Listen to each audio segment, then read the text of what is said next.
ಸೃಷ್ಟಿ ವಂದಿತ ಪಾದ ಪದುಮ ಶ್ರೀಹರಿಯ ಸೃಷ್ಟಿ ವಂದಿತ ಪಾದ ಪದುಮ ಶ್ರೀಹರಿಯ ಇಠಾಂಗೆ ಇರುವೆನು ಹರಿಯೇ.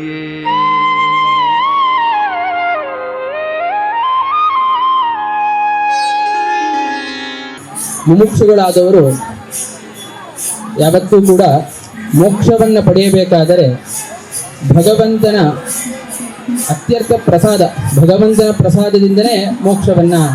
ಆಚಾರ್ಯರು ಒಂದು ಮಾತನ್ನು ಹೇಳ್ತಾರೆ, ಅಸ್ಮದಿಷ್ಟೈಕ ಕಾರ್ಯಾಯ, ಅಂದ್ರೆ ನಮಗೆ ಯಾವುದು ಇಷ್ಟವಾದದ್ದಿದೆ ಅದನ್ನ ದೇವರು ಮಾಡುತ್ತಾನೆ. ಪಾದ ಪದುಮ ಶ್ರೀಹರಿಯೇ ಇಠಾ